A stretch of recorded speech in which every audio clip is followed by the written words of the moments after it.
Bonjour chers frères et sœurs, sont tous le bienvenu dans notre étude biblique.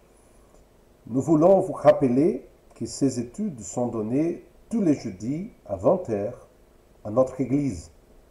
Et nous vous encourageons à participer à ces études personnellement. N'oubliez pas de cliquer sur j'aime la vidéo, de vous abonner à la chaîne et de la partager avec d'autres personnes et aussi d'activer les notifications pour savoir quand d'autres vidéos seront disponibles. Allons à notre étude, la quatrième partie de notre étude, le pouvoir de la communication transparente. Aujourd'hui, je voudrais travailler avec vous la leçon 10, entamer des conversations spirituelles. Si nous voulons amener les gens à la connaissance de Christ, nous devons être vigilants et rechercher les occasions de parler du Seigneur. Je vais raconter une histoire d'un pasteur brésilien, il s'appelle Armando Bispo. Alors qu'il était en Égypte, a commencé à parler à un guide touristique qui parlait bien le portugais sans que le guide ne soit jamais venu au Brésil. Il a commencé son dialogue avec le sujet universel du football. Ronaldinho, Pelé, etc. Jusqu'à qu'à un moment donné, il demande: qui peut garantir que ce pharaon ou tout musulman qui est mort jouit réellement d'un paradis? La question a laissé le guide quelque peu embarrassé. Il s'est risqué à répondre: c'est une question de foi dans la tradition, je suppose.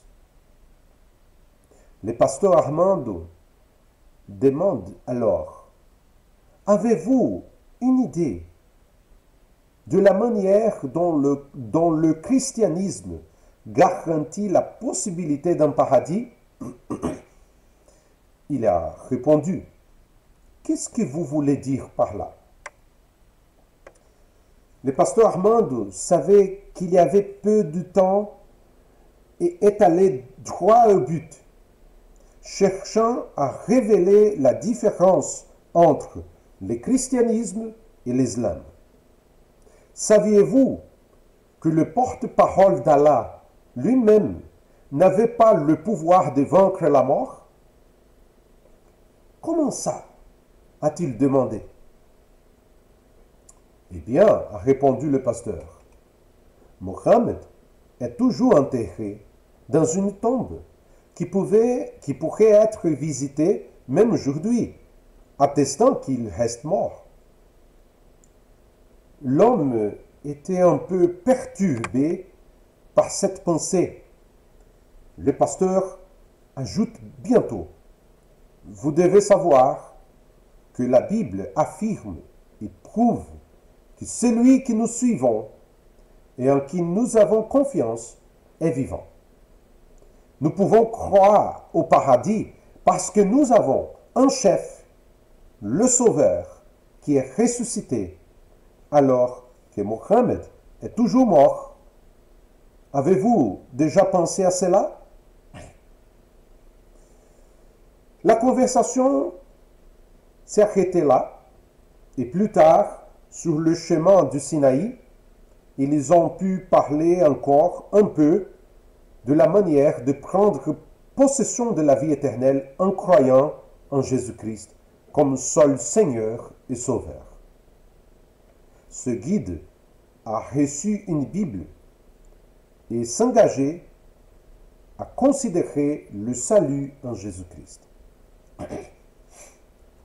Il est parfois risqué de communiquer le message, mais nous devons chercher des moyens créatifs d'amener nos conversations avec les autres à un niveau spirituel. Pour cela, nous devons évaluer le moment, la personne avec laquelle nous parlons et demander à Dieu la sagesse pour atteindre le but qui est de parler de Christ. Il est important de se rappeler d'une chose.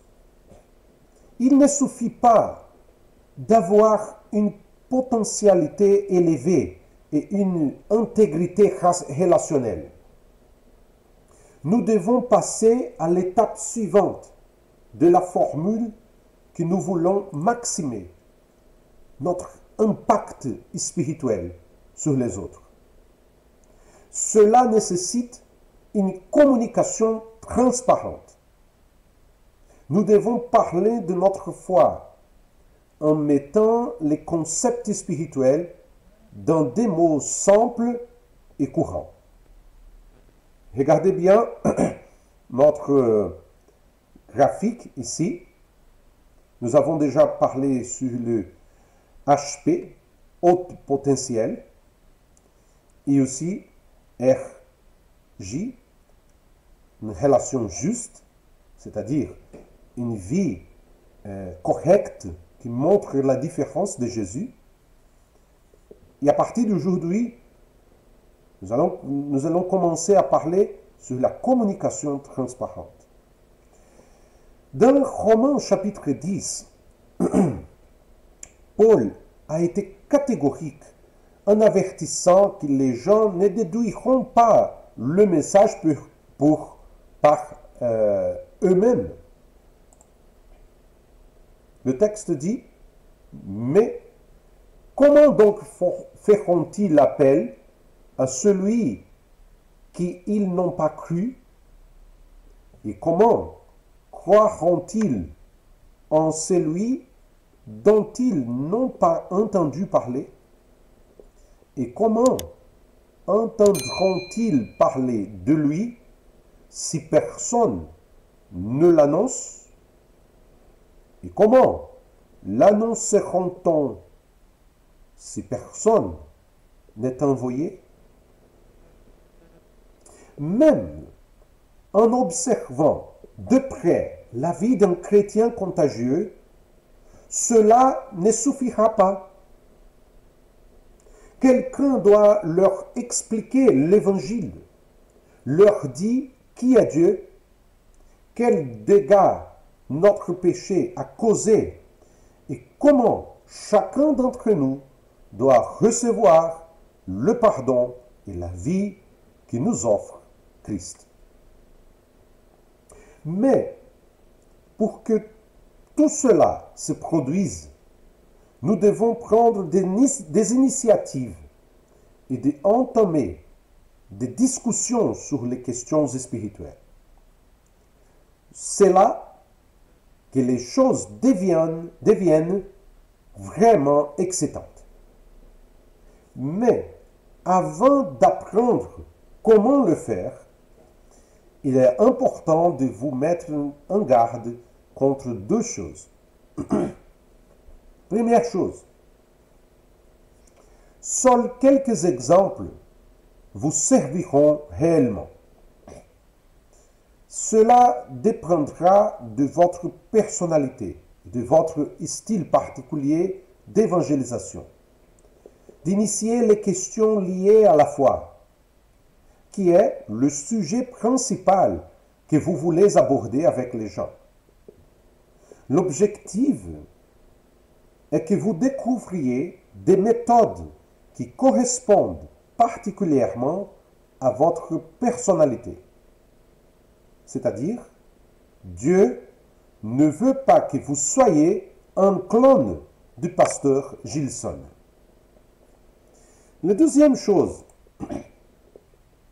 avant de pouvoir entamer ce type de discussion, vous devez commencer par avoir la profonde certitude que non seulement votre vie est meilleure maintenant qu'elle ne l'était avant que vous ne connaissez Dieu, mais que la vie des autres sera également meilleure, même au milieu des difficultés.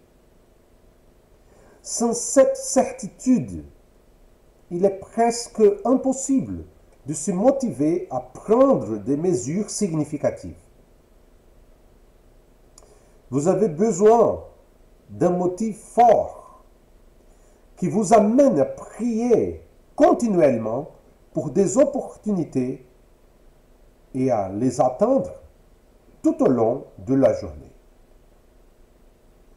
Aujourd'hui, je voudrais travailler 3 méthodes pour entamer des discussions spirituelles. On y va. C'est parti. La première, la méthode directe. Cette méthode n'atteint pas les opportunités, elle les crée. Le fonctionnement est simple. Vous commencez tout de suite par un sujet spirituel et vous voyez ensuite si la personne est intéressée pour en parler. Bien qu'elle ne force personne à discuter des questions de foi, elle ouvre une porte pour le faire. C'est la méthode que le pasteur Armando a utilisée avec le guide égyptien. Il existe plusieurs façons d'entamer ce type de conversation. Par exemple, vous commencez par demander « Saviez-vous qu'il y a une grande différence entre la religiosité et le vrai christianisme? Si vous voulez savoir ce que c'est, je serai heureux de vous en parler. » C'est l'équivalent de ce que Jésus a fait avec la Samaritaine en Jean chapitre 4. Jésus a dit à la femme, « Si tu savais quel est le cadeau de Dieu et qui est celui qui te dit, donne-moi à boire, tu lui aurais toi-même demandé à boire et il t'aurait donné de l'eau vive. » À partir de ce moment, la femme a exprimé son intérêt pour le sujet de l'eau vive. Avec cette méthode, vous vérifiez si les gens sont intéressés. Il n'y a ni pression ni obligation. Une autre phrase simple est « Alors, comment ça va ?» En général, les gens se précipitent sur la réponse « Bien ». Peu importe si les choses vont bien ou si elles s'effondrent. Puis, vous posez à l'étape suivante. Vous les regardez droit dans les yeux et vous leur dites « Eh, allez-y, comment vous sentez-vous vraiment ?»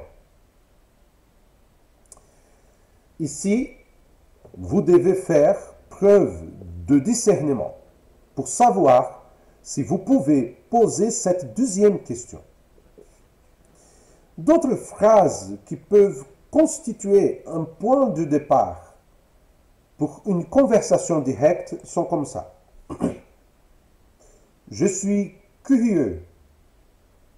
Avez-vous déjà pensé aux questions spirituelles? C'est une question.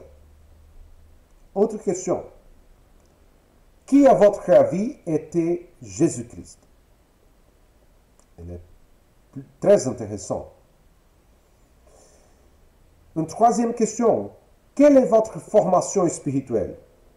Avez-vous été éduqué dans une religion? Ça va permettre que quelqu'un puisse parler de son expérience avec la religion ou pas. Parce qu'il y a des gens qui sont éduqués dans une ambiance athéiste, par exemple. As-tu déjà pensé à ce qui se passera quand nous mourrons?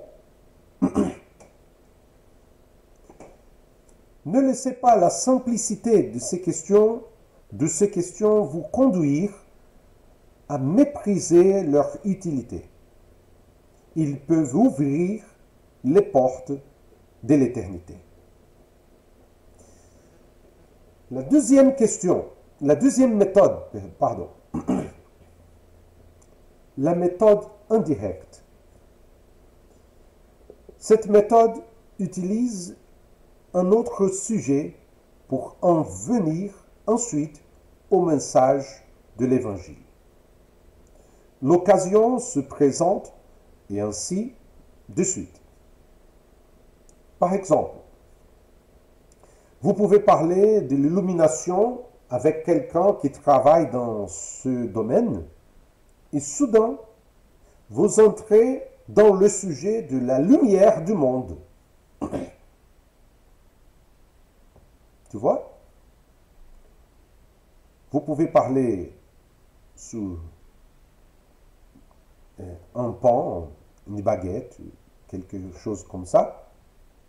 Et, un instant, vous pouvez parler. Tu connais le pain de la vie? Le pain qui va compléter ta vie? Plusieurs sujets peuvent servir de passerelle, tels que les affaires, le déménagement, les hobbies et les loisirs, la nature, la musique, le sport, les difficultés communes, les vacances. Par exemple, les sujets de Noël, de Pâques. Il y a beaucoup de thèmes que vous pouvez profiter pour, d'une manière indirecte, parler de l'Évangile. Vous devez prendre les sujets que vous commentez fréquemment avec les gens et trouver des moyens créatifs d'entamer des conversations liées à votre foi. La troisième méthode, la méthode de l'invitation.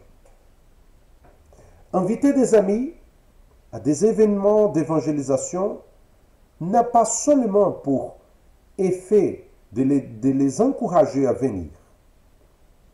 Cela peut aussi susciter des discussions sur des sujets spirituels.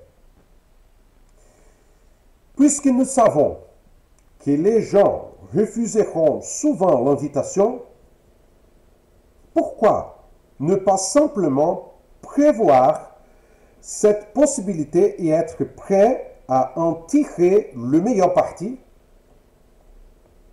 Par exemple, vous pouvez inviter un ami à venir à l'église. Peut-être il va refuser. Qu'est-ce que je peux faire? Accepter poliment la décision de la personne, mais demandez-lui ensuite de parler de son propre héritage spirituel. Comprenez bien? Peut-être son ami va dire « Ah, je suis fatigué.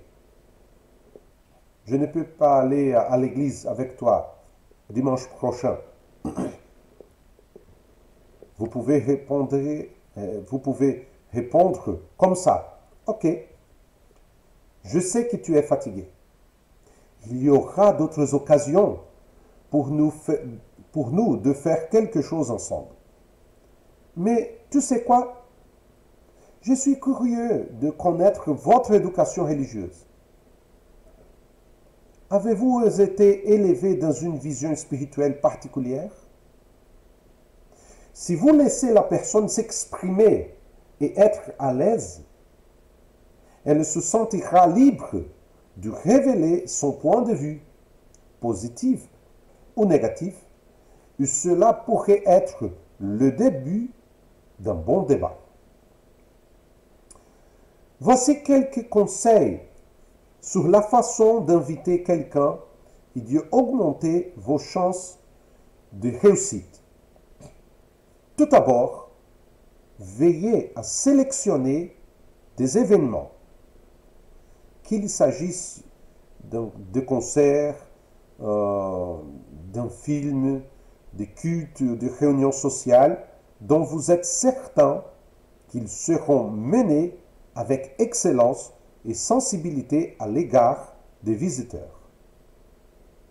Malheureusement, de nombreux programmes dits d'évangélisation font plus de mal que de bien. Deuxième, ayez sous la main un objet tangible contenant les détails de l'événement. Il peut s'agir d'une feuille de papier imprimée, d'un mémo manuscrit, mais il est important de donner à vos invités un rappel visuel qui les aide à se souvenir de l'heure et du lieu. Troisièmement, offrez un tour. Proposez à vos invités de prendre une tasse de café ensemble après l'événement. Ces attentions supplémentaires sont une preuve d'amitié et créent un bon contexte pour parler de ce que vous avez vu et entendu. Quelle que soit la méthode que vous utilisez pour entamer une conversation spirituelle, gardez à l'esprit ce qui suit. Les principes généraux. Première chose, priez beaucoup. Rien ne remplace la prière régulière. Demandez à Dieu de vous donner la sagesse de guider vos paroles et aussi de garder les autres ouverts et intéressés. Deuxième chose, parlez aux gens individuellement. La pression des pairs n'est pas seulement un phénomène d'adolescent.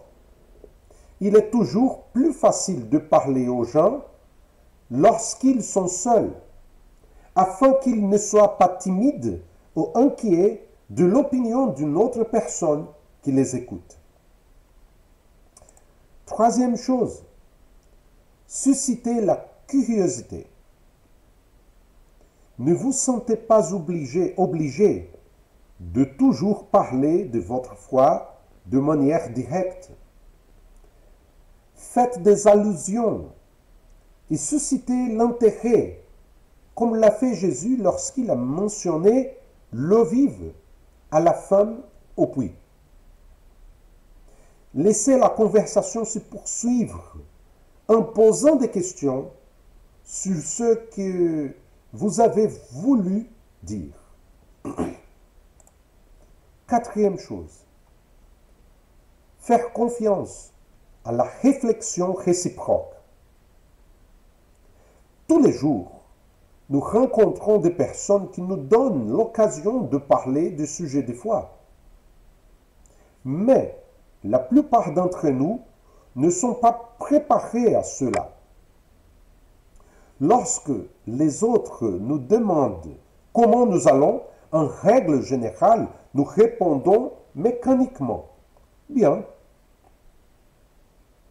Nous devons être prêts à sortir du cadre et à dire quelque chose d'inattendu. Une chose est de voir l'opportunité qui se présente en l'espace d'une seconde et une autre est de la saisir. Un christianisme contagieux demande du courage.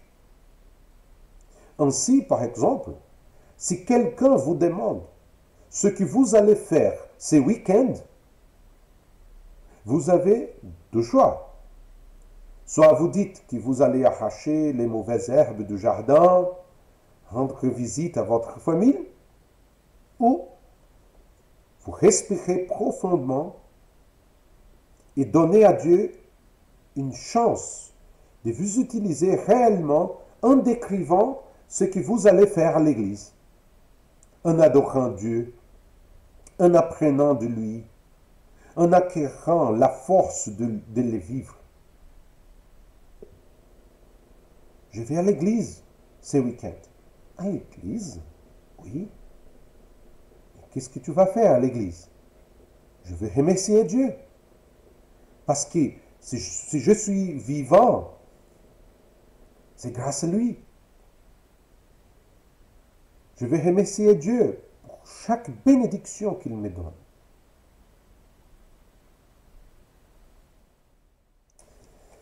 Et une cinquième, ne sous-estimez pas le degré d'intérêt des autres. Beaucoup d'entre nous font l'erreur de supposer que les gens ne sont pas vraiment intéressés par les vérités spirituelles.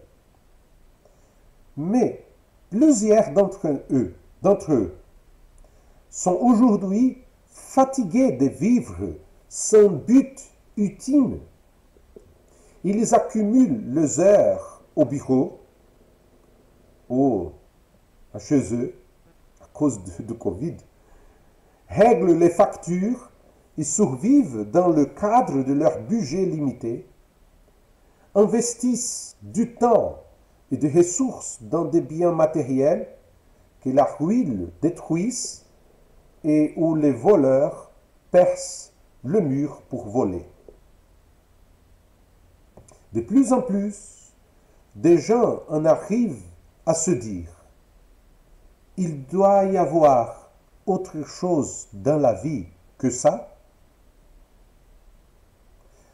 En effet, nombreux sont ceux qui recherchent activement les réponses, même si c'est souvent au mauvais endroit. C'est pourquoi les sectes et les cultes religieux profitent à une telle vitesse.